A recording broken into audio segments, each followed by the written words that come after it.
Jared Chapin says, how is your workbench working out for you? Any ideas or suggestions for someone making a generalist workbench? So yes, I do. I do have suggestions, Jared Chapin. Thank you for that good question. One of the things that I did while I was in New York, like I said, I was there for 3 weeks. I was working on a project with NYU, but I had much of my days free since I was working with students from like 5:30 to 8:30 each night. So I had my days to myself, and I was staying in teacher housing downtown in the village, near where I grew up, actually. And what I did with those free days is I went over to Tom Sachs's shop, and I kind of embedded in Tom's shop for full time for about 2 solid weeks, which was dreamy and wonderful. And I learned things about Tom's process and aesthetic and shop layout that I would have never learned in any other circumstances. And it was wonderful to be in another city and have a space to go that felt like home, that felt I was welcome, and you know, it was perfect. And Tom's approach to first order retrievability is amazing. I joke, like, I like my mill and my lathe set up like a fighter pilot. Everything in Tom's existence is set up like a freaking fighter pilot. Oh, and it's really, really lovely. In the ground floor where a lot of the making happens, it's a New York building, so there are columns in the middle of the shop space. And he's turned each of the columns into a tool stand. So at one, there's a drill press. Underneath the drill press is a wooden rack that holds vices and things. Behind it is where all the hole saws are.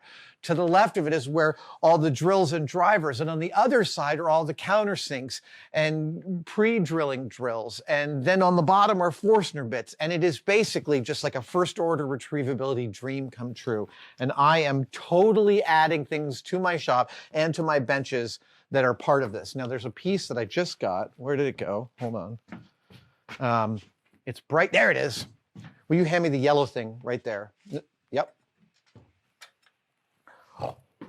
One thing that Tom has on his drill press is a foot switch.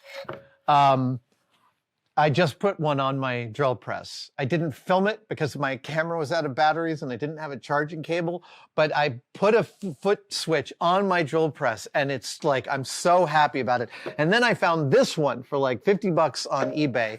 And like, I just want to show you how cool this is. Hold on just a second. This is a protected foot switch, so you can cover over it like this or kick it up and then hit it. Dude, that is a fantastic bit of industrial design. And this one is going to go on my power bandsaw, my little upright bandsaw. Yeah. So that is one thing that I've just added, and I will film that probably later today. The other thing is I have a power strip over here on the workbench. I clearly need one right here. All of Tom's workbenches have little drawers in them that have paper and pencils. They all have power strips that are really easily accessible.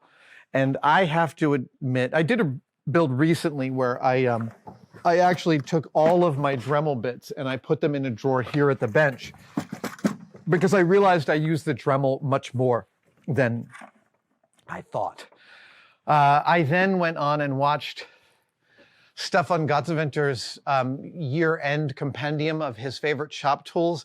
And he's got this pencil grinder that's a dental tool that I went and bought one of. And it was really expensive, but it's amazing. And it's going to end up living here. And in fact, what's going to end up happening is I will have a Dremel, a small blow dryer, and a glue gun in a rack here at the workbench, because all three of those things I use with an incredibly high degree of regularity that I didn't expect. So yeah, the workbench is phenomenal. It still has pride of place here in the middle of the floor, and it is still the workbench of my dreams. And when I lay out woodworking stuff on here and clamp it, I'm just so happy about it. And it's always a process of improvement, and it will continue. Let's see here. Martin Hooker wants to know, clearly a regular viewer, what sort of mindset do you have when you are answering questions you have been asked many times before? And have you been asked that question before? No, I haven't. I have a very specific mindset that I've developed over time on the format that is YouTube here. And that is, sometimes it does feel like I'm going over the same material, but the person asking the question doesn't know that. Nor, I find, do I care when I'm watching someone else speak and they go, I've said this many times before, and I always note it like, I don't really care. It's not like I feel bad that they're telling me that, but I just notice as the viewer, I don't care how many times you said it. Are you answering the question? Let's get to the meat of it. It's very hard as a social being who speaks for a living and goes out in the world and tells stories and talks to my friends about stuff. I don't like repeating myself. I don't want anyone socially to have to sit through the tale of my, rental car woes on some trip more than once, right? You don't want to repeat yourself. But this forum is different. People are asking these questions during a live stream. We will end up often cutting some of these answers into smaller chunks and putting them back up on YouTube. And in those cases, again, nobody in the world cares that I've answered that question again, because here is a new person asking it, and here's my frame of answering it. So I've really been trying to work away from saying, well, I'm always saying this. There's a quote from Noah Baumbach's first film, Kicking and Screaming, not the Will Ferrell soccer comedy, an earlier Chris Eichman masterpiece called Kicking and Screaming, really worth your time. But in it, Eric Stoltz plays a perpetual grad student, and at one point says the immortal line, now, my opinion is, and I am paraphrasing myself here. That's the joke I always think about when I am about to say something akin to, I'm paraphrasing myself. Nobody cares.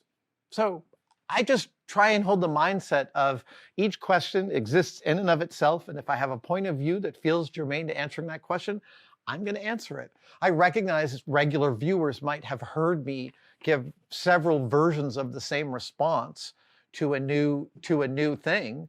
And I view on value as a storyteller, the past for the question being asked is not as important as answering that question in the moment. Yeah. Thanks for asking me to frame that, because all that's been boiling around in here, but I didn't necessarily have a policy. I have been noticing as I watch the tested videos, just stop telling people you've answered this question before. Again, it's not important to the answer. All right, there was something back here. Oh, yes. Logan Irwin says, I'm building full-size Finding Nemo puppets for youth production, and I'm having difficulty finding a material to mold the heads out of. They will need to be light enough for the children and tough enough to allow the puppeting mechanisms to be fastened strongly on the inside. As someone who's worked in the theater community, I would greatly appreciate any feedback. My first pass is going to be to say paper mache. Frankly, with time and patience, paper mache can be made as durable as fiberglass, or close to as durable as fiberglass. I've seen some tremendous executions using only brown paper and acrylic paints. So I think that is a completely viable solution. A faster solution might be Worbla, which is a thermoplastic.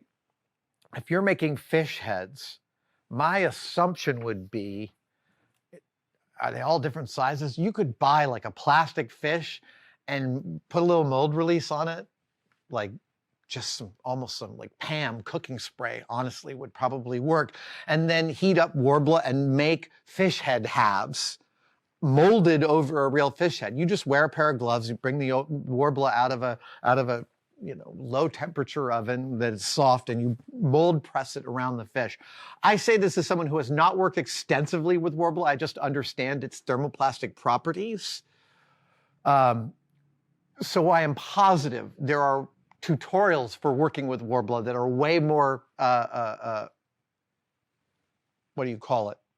useful to you than what I'm going to say in the preceding couple of minutes and then the next couple of minutes. But I think Worbla or paper mache is going to be your best bet on this. One of the nice things about paper mache is also, once you've made a paper mache fish head, hot glue and paper mache, man, they live together, right? They go together and they don't ever want to be torn asunder. So you can add structure to the inside of your fish head using cardboard, mat board, shirt cardboard, corrugated cardboard, foam core, any of those would work to adding structure that is both lightweight but also yields some strength. Thank you so much for watching. If you'd like to support us even further, you can by becoming a tested member. Details are, of course, below, but it includes all sorts of perks, and we're building them all the time. You get advanced Word and behind-the-scenes photos of some of our projects.